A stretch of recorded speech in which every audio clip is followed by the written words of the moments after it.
The mountain air was cold enough to sting, yet Grace Miller barely felt it.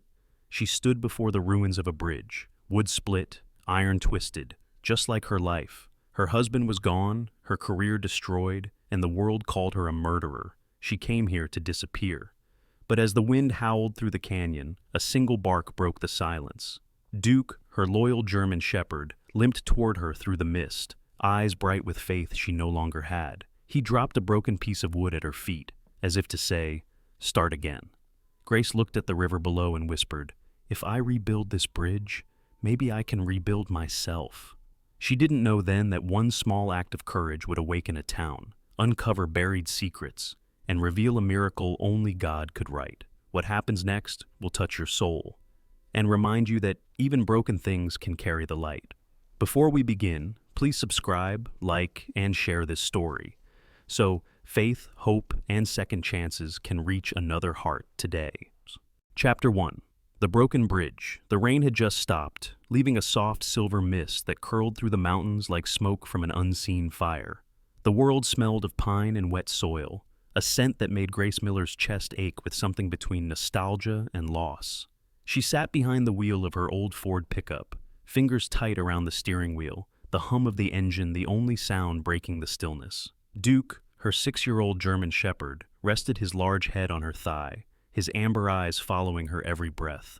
Grace was 52, though grief had aged her beyond that. Her once steady hands, the hands that had drawn bridges across rivers and cities, now trembled when she reached for the map.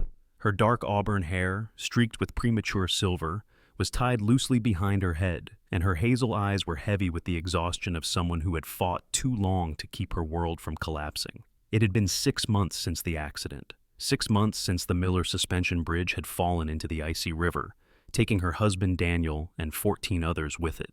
The headlines had called it the collapse of trust.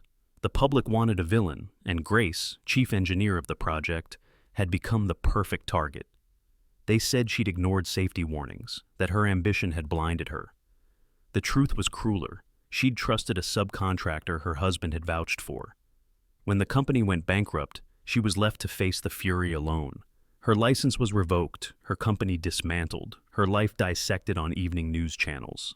The last image she had of Daniel wasn't the one from their wedding, him laughing, dark hair falling into his eyes, but from the security footage recovered after the collapse, him running toward the swaying bridge, trying to save workers before the structure gave way.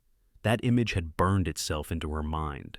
Every night she saw it again, and every morning she woke up to the echo of steel snapping. Duke had been Daniel's dog, a birthday gift from him years ago. Strong, intelligent, with a thick black and tan coat and eyes that seemed to understand too much. Since the accident, Duke had become her shadow. He followed her from room to room, sleeping at her feet, eating only when she ate. Sometimes, when she couldn't bear the silence, she spoke to him as if he were the last witness to everything that had gone wrong. Now, as the truck climbed the narrow mountain road toward Willow Creek, Grace felt the faint pull of something she couldn't name. Maybe memory, maybe desperation. Willow Creek was where she and Daniel had worked on their very first small-town bridge, decades ago, long before ambition and investors and contracts had complicated their love for the craft. Back then, the only thing that mattered was the idea that bridges connected people, that they were acts of faith made from wood, steel, and hope. The road grew rougher, the asphalt, turning to gravel, then to dirt. A faded sign appeared, Willow Creek, 2 miles. Grace exhaled, her throat tightening. It was the first sign of direction she'd had in months. She parked near an overlook where fog rolled through the valley below. The sound of rushing water reached her ears, the creek, swollen by recent rains. "Come on, boy," she whispered, opening the door. Duke leapt down, tail wagging once before trotting ahead. His paws left deep prints in the wet ground. Grace followed him through a tangle of trees, her boots sinking into the mud. After a few minutes, the path opened into a clearing, and there, half hidden by overgrown brush, she saw it. The bridge. It stretched across the creek like a wounded limb, broken, sagging. Its wooden planks rotted, and its rails split. Moss climbed its sides, and one half of it had collapsed into the water. Yet, despite its decay, something about it was beautiful. The remnants of craftsmanship still lingered in the curved beams, and the careful joinery, like the ghost of a dream that refused to die. Grace stepped closer, drawn to it. The air around the bridge was colder, and the creek's current whispered against the stones like a forgotten voice. She ran her fingers over the weathered timber, smooth in some places, splintered in others. "You used to carry people," she murmured. "Now you just carry memories." Duke sniffed the ground near the base of the bridge, ears pricked, tail stiff. He let out a low bark, then darted beneath the structure. "Duke!" Grace called, her voice sharper than she intended. She knelt, peering under the bridge, and froze. Something glinted beneath the broken planks, a shape half buried in mud and leaves. It looked like metal. Grace hesitated, heart pounding, before reaching down to clear the debris. Her fingers closed around a small brass plaque, the kind used on dedication ceremonies. She brushed away the dirt. The inscription read, "Designed by Grace and Daniel Miller, 1997. Her breath caught. Her mind reeled back through the years, the day they had finished this bridge together, laughing as the townsfolk crossed it for the first time. She had forgotten this place entirely, as though her life before success had been erased. But now, standing here, she realized that the first bridge they had built together had never really left her. It had been waiting, broken, like her, but still standing.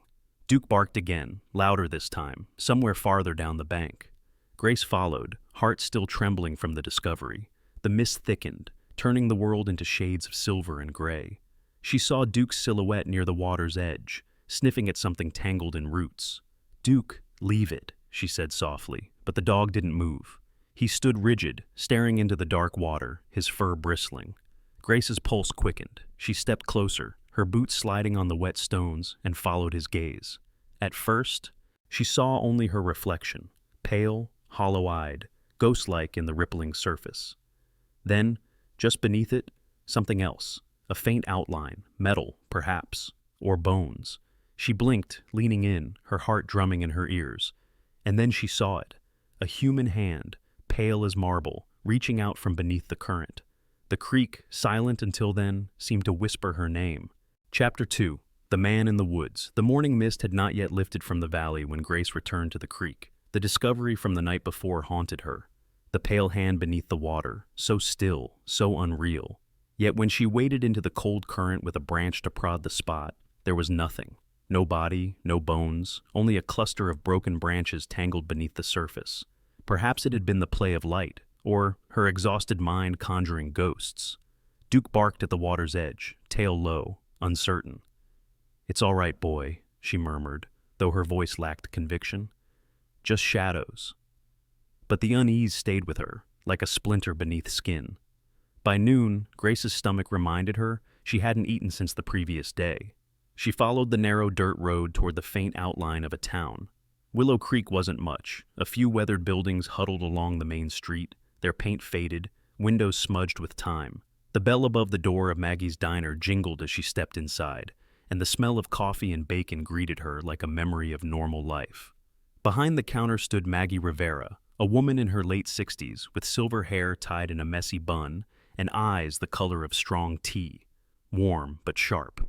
She was short and sturdy, her floral apron stained with years of service, yet her smile carried a strength that told of someone who'd seen sorrow and survived it. "You look like you've wrestled with the mountain and lost," Maggie said, sliding a mug toward Grace. "Coffee's on the house for anyone carrying that much sadness in their shoulders." Grace managed a tired smile. "Is it that obvious?" "Darlin', around here, grief walks louder than boots on gravel," Maggie replied. Over a plate of eggs and toast, Grace told her she was looking for a place to stay, somewhere quiet, close to the creek. Maggie nodded thoughtfully. "There's an old cabin up near the North Ridge, about a mile from that broken bridge. Belonged to the Cole family once. You might find what you're looking for there, though the man who lives nearby keeps to himself." "Who is he?" "Name's Ethan Cole," Maggie said, lowering her voice slightly. "Used to be a rescue worker, one of the best. Lost his boy in a flash flood 5 years back. Folks say that day broke something in him. Sold his house in town, moved into the woods. Doesn't talk much, doesn't like strangers." She poured Grace another cup of coffee. "But he's not dangerous, just unfinished."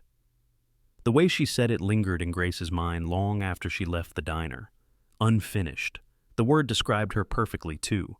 The trail to the North Ridge wound through dense forest. Duke trotted ahead, nose twitching, ears alert. The air grew cooler, filled with the scent of pine and moss. When they reached the cabin, Grace was surprised. It wasn't abandoned at all. The logs were well maintained. Smoke rose from a stone chimney, and stacked firewood lined the wall in neat piles. Before she could call out, a deep voice broke the quiet. "You're trespassing." Grace turned. A man stood at the edge of the clearing, an axe slung over his shoulder. Ethan Cole was in his late 40s but looked older, his face roughened by sun and solitude. His hair, once blonde perhaps, had darkened with streaks of gray, and a short, uneven beard framed a mouth set in permanent caution. His eyes, gray-green like river stones, studied her with guarded curiosity. His clothes were simple, worn jeans, flannel shirt, heavy boots caked with mud. He carried himself like someone who had spent too long fighting things he couldn't control. "I'm sorry," Grace said quickly. "Maggie told me about this place. I didn't mean to intrude." Ethan's gaze flicked to Duke, who stood protectively beside her, tail still but not hostile. "That's a fine dog," he said after a moment, the tension in his shoulders easing slightly. "You'll want to keep him close out here. Bears don't care much for apologies." Grace managed a faint laugh. "I'll keep that in mind. What brings you to this mountain?" he asked, though his tone suggested he didn't really want to know. She hesitated. "I used to be an engineer. Bridges, my husband. He died in an accident." Something shifted in Ethan's expression, a flash of recognition, or perhaps shared pain. "I'm sorry," he said quietly. "Loss like that doesn't leave." He rested the axe against a stump. "There's a spare cabin down by the creek, about half a mile east. Belonged to my uncle. Roof leaks, door sticks, but it's dry. You can stay there if you don't mind ghosts and raccoons." "Thank you," Grace said, genuinely moved. "I'll pay you for it." "Don't need your money," he muttered, already turning away. "Just don't break what's already broken." Later, as Grace and Duke explored the smaller cabin, she noticed old tools hung on the walls and a faded photograph of a boy holding a fishing rod, smiling beside a man younger and happier than the one she'd just met. The edges of the photo were curled, the colors nearly gone, but the love in it was unmistakable. She placed it gently back on the shelf. That night, the woods felt alive in a way the city never had. Branches creaked, owls called, and the creek murmured like a restless sleeper. Grace sat by the small fire, Duke lying at her feet, his ears twitching at every sound. For the first time in months, she didn't feel entirely alone. The bridge she had found still haunted her dreams, but now another image joined it, the haunted eyes of the man in the woods. Sometime past midnight, Duke lifted his head and growled softly. Grace followed his gaze to the window. Between the trees, faint lantern light moved, slow, deliberate, far too steady to be wind or reflection.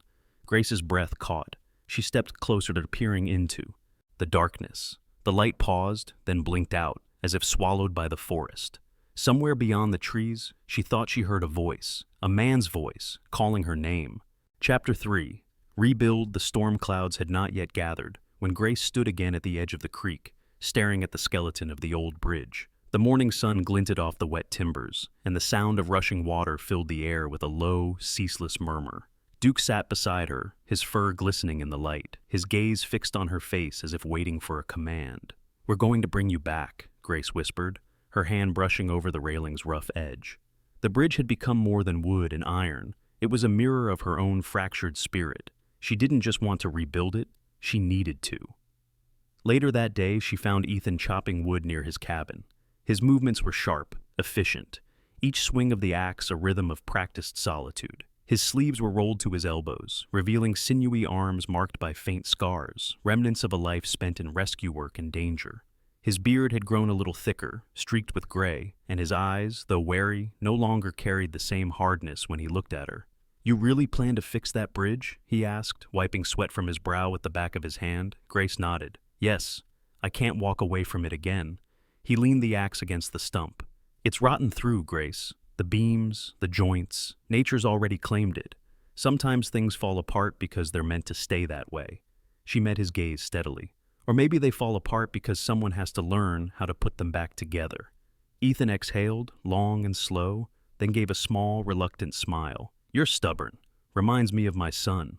Grace said nothing, sensing the ache behind his words. She had seen the photograph in his cabin, the boy with the fishing rod, grinning at the camera. She didn't ask, Pain like that had to speak on its own terms. Over the next week, Grace gathered supplies from town. Maggie helped her find a local carpenter willing to sell reclaimed wood. His name was Tom Bennett, a wiry man in his 50s, with a shock of white hair and hands permanently stained with varnish. He spoke little, but when Grace explained her plan, he simply nodded and said, "Old bridges remember the people who built them.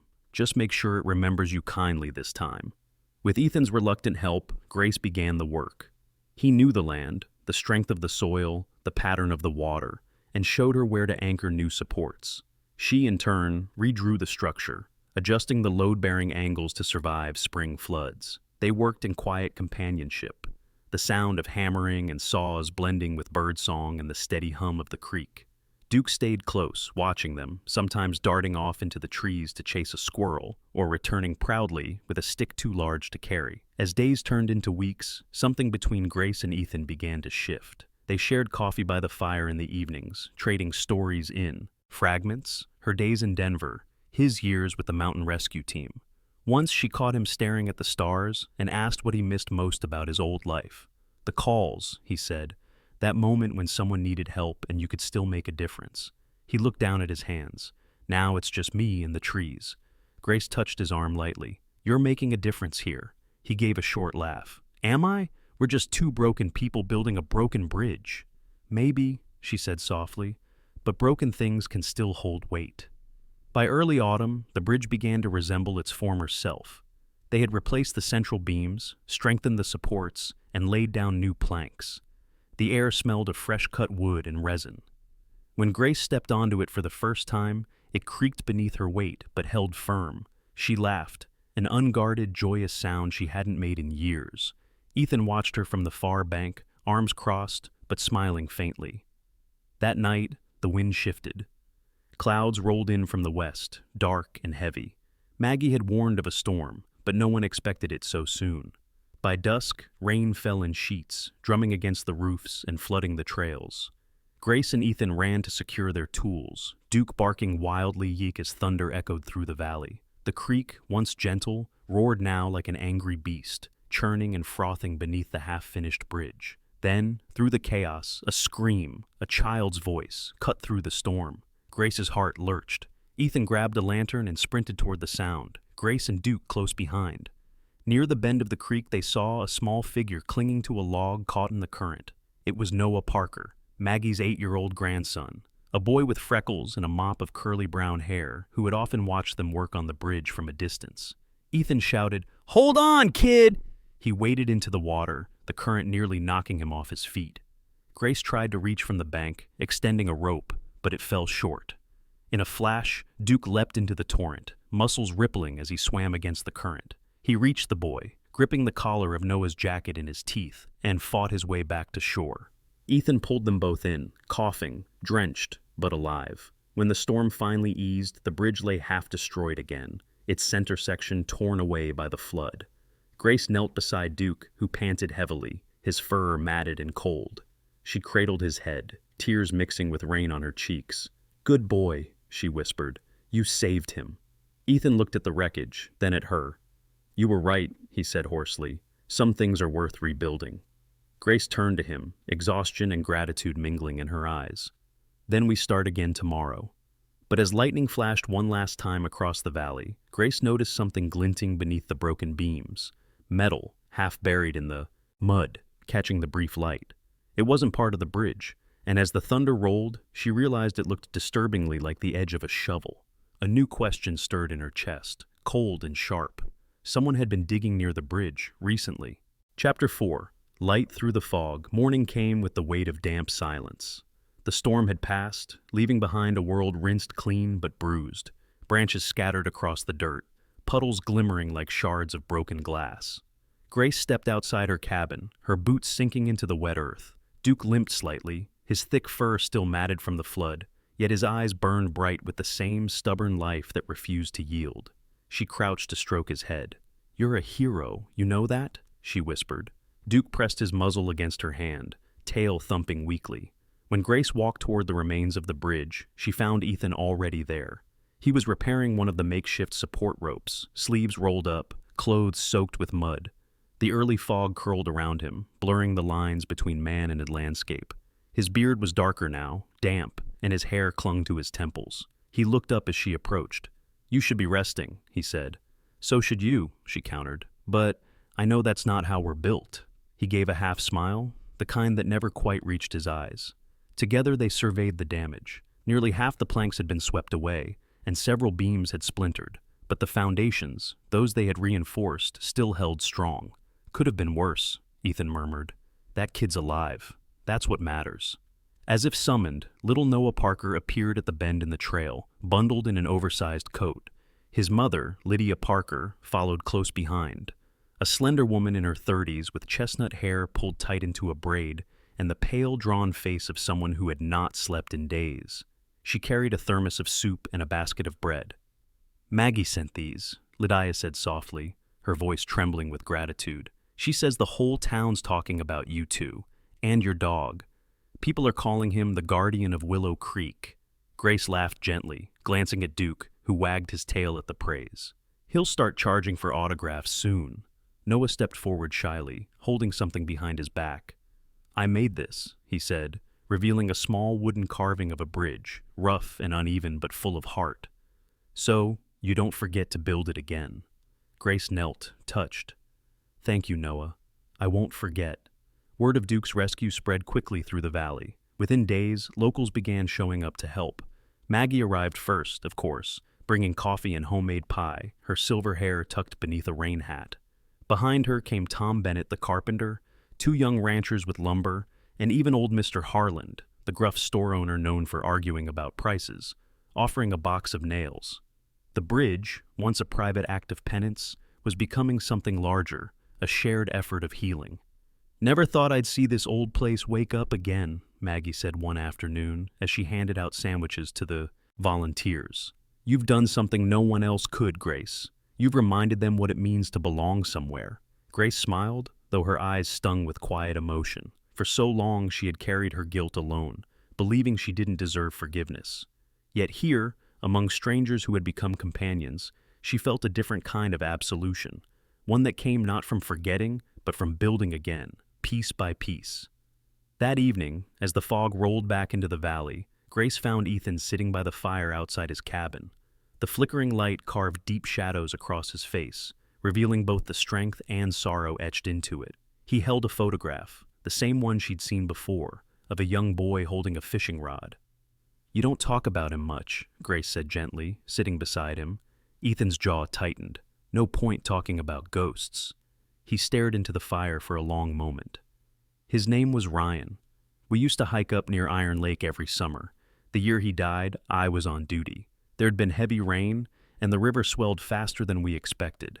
I tried to reach him when the bridge collapsed." He gave a bitter laugh. "Funny, huh? Another bridge." Grace's heart clenched. "You were a rescue engineer, weren't you?" He nodded slowly. "Mountain search and rescue, 15 years. Before that, construction. I used to design safety structures. After Ryan, I couldn't look at another plan, another rope, another bridge. I left everything behind. Figured if I stayed close to the woods, nothing else could fall apart." He glanced sideways at her. "Until you showed up with your blueprints and your damn stubbornness." Grace smiled faintly. "I guess we both ran from the same ghosts." Ethan hesitated, then said quietly, "You know, I recognized you the day you came here. Took me a while to remember from where. I was part of the recovery team for the Miller Bridge collapse." Grace froze. The fire popped, sending a burst of sparks into the air. You were there?" "I was the one who found your husband," Ethan said, his voice low, steady. "He was trying to save a crewman trapped under a beam. He didn't suffer. He just stopped fighting the current." The world seemed to still. Grace felt tears rise, but they weren't of anger. They were of understanding. For years, she had imagined Daniel's last moments in agony, but now the image changed. A man trying to save others, doing what he loved. "Why didn't you tell me sooner?" she whispered. "Because I didn't know what it would do to you," Ethan said, "and maybe because I wasn't ready to face what it did to me." They sat in silence, the fog creeping around them like a veil. Somewhere in the distance, Duke barked once, a deep, reassuring sound that echoed across the valley. Grace looked at Ethan, her voice soft but certain. Maybe we were meant to find each other again. Maybe the bridge wasn't the only thing that needed rebuilding. Ethan met her gaze, something unspoken passing between them. A recognition, perhaps, of two lives once shattered now beginning to fit together. The fire crackled, the fog thickened, and far off, through the mist, the faint outline of the new bridge began to reappear, its shape ghostly yet solid, a promise suspended between loss and renewal. Chapter 5. The Bridge of Hope. Spring returned to Willow Creek like a quiet promise. The valley that had once been choked by snow and storms now glowed with soft green life. Wildflowers spilled across the meadows, and the creek ran clear again, its voice no longer angry but full of laughter. Grace stood on the new bridge, sunlight glinting off the polished wooden railings. The scent of pine and fresh varnish filled the air. Beneath her hand, carved into the beam, was a name that still made her chest ache: the Miller Bridge. It wasn't her idea. The townspeople had insisted. "You rebuilt more than a bridge," Maggie had said, her voice thick with emotion. "You rebuilt this town's heart." Now, the whole community had gathered for the dedication ceremony. Banners fluttered in the wind, and children ran along the banks, their laughter echoing across the water. Duke lay near Grace's feet, his once black muzzle now silvered with age. Though slower these days, his eyes still gleamed with the same proud, loyal spark. A red bandana, gifted by little Noah, was tied neatly around his neck. Maggie stood near the podium, beaming. She wore a crisp blue dress that matched the spring sky and had pinned a daisy in her silver hair. "Ladies and gentlemen," she began, her voice carrying over the crowd, "this bridge stands not just as wood and stone, but as proof that hope can outlast loss. We name it today in memory of Daniel Miller, whose dream was to build connections, and in honor of Grace Miller, who made that dream live again." Applause rippled through the air. Grace felt her throat tighten as Ethan reached for her hand. His touch was firm, grounding. He wore a clean white shirt for the occasion, his beard trimmed neatly, his eyes clear for the first time in years. The shadows that had once haunted him seemed to have softened, replaced by quiet purpose. After the ceremony, a woman in a gray business suit approached, a stranger among familiar faces. She was in her 40s, sharp-featured, with sleek blonde hair and a professional calm that didn't quite hide discomfort. "Mrs. Miller," she said, extending a hand, "my name is Elaine Porter. I represent the State Environmental Commission. I wanted to thank you for your help in bringing recent irregularities to our attention." Grace exchanged a quick look with Ethan. "Irregularities?" Elaine nodded, lowering her voice. "The mining company operating upriver, Silver Ridge Extraction, was found falsifying land permits and dumping waste into the creek. Your documentation and the community's reports were instrumental in the investigation. They have been ordered to shut down and restore the affected land." Maggie, who had joined them, let out a delighted snort. "About time those suits got what they deserved." Grace smiled faintly. "So, the creek's safe now?" "Yes," Elaine replied. "And so is the town." She paused, studying Grace. "Not everyone fights back. With compassion instead of revenge. You should be proud." Then she offered a brief nod and stepped away, her heels clicking softly against the wood as she crossed the bridge, the first official to do so. The townsfolk celebrated late into the afternoon. Tables were set up by the water with homemade pies, fresh bread, and lemonade. Tom Bennett strummed an old guitar while Lydia and Noah sang softly beside him. Ethan stood near the railing, watching the scene with a quiet smile. Grace joined him, brushing her hair back as the wind lifted it gently. "You think Daniel would have liked it?" she asked. Ethan's gaze lingered on the horizon. "He'd have loved it, and he'd be proud you finished what you both started." Grace nodded, feeling tears threaten again, but this time they were warm, not heavy. "You know," she said, "for years I thought bridges were just about crossing something. But I was wrong. They're about connecting what shouldn't have been apart in the first place." Ethan turned toward her, his voice soft. "Then maybe it's time we built another one, something for the living." And so they did. Over the next months, the small town of Willow Creek became something remarkable. On the far side of the Miller Bridge, Grace and Ethan built a modest lodge using reclaimed timber from the storm ruins. They named it the Willow Center for Mountain Rescue and Nature Learning. The idea came from Ethan's past and Grace's calling, a place where children, hikers, and volunteers could learn survival skills, environmental respect, and the quiet power of teamwork. Maggie donated part of her diner's profits to fund equipment. Lydia began teaching first aid classes, while Tom offered carpentry workshops for teens. Even old Mr. Harlan showed up, grumbling as he hammered nails, though everyone knew he enjoyed it. The center became the town's heartbeat, proof that healing could ripple outward, like sunlight spreading through fog.